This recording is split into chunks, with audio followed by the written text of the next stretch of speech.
এই মুহূর্তের সবচাইতে বড় খবর, রাজ্যসভার আসনে নয়া প্রার্থী হলেন রাজ্য বিজেপি সভাপতি রাজীব ভট্টাচার্য। আগরতলা বিমানবন্দরের সংবাদ মাধ্যমের মুখোমুখি হয়ে কিন্তু তিনি এক প্রতিক্রিয়া ব্যক্ত করলেন এবং ইতিমধ্যে যদি বলি সামাজিক মাধ্যমে আজই কিন্তু রাজ্যের মুখ্যমন্ত্রী ডাক্তার মানিক সাহা এই বিষয়টি সম্পর্কে প্রত্যেককে অবগত করেছেন। আপনাদেরকে আরো একবার জানিয়ে রাখবো, রাজ্যসভার আসনে নয়া প্রার্থী হলেন রাজ্য বিজেপি সভাপতি রাজীব ভট্টাচার্য। শুনবো তিনি কি বললেন ওনার প্রতিক্রিয়ায়।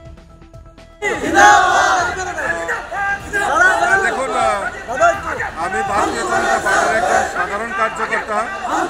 আমাকে এত বড় দায়িত্ব দিয়েছে, আমি তার জন্য আমার দেশের যশস্বী প্রধানমন্ত্রী নরেন্দ্র মোদীজি এবং আমাদের রাষ্ট্রীয় সভাপতি আদরণীয় জেপি নাড্ডাজি এবং আমাদের অমিত ভাই শাহজিকে বিশেষ করে ধন্যবাদ দিতে চাই যে আমাকে সাধারণ কার্যকর্তা আমাকে আজকে এত বড় জায়গায় বড় পরিসরে কাজার সুযোগ করে দিয়েছে।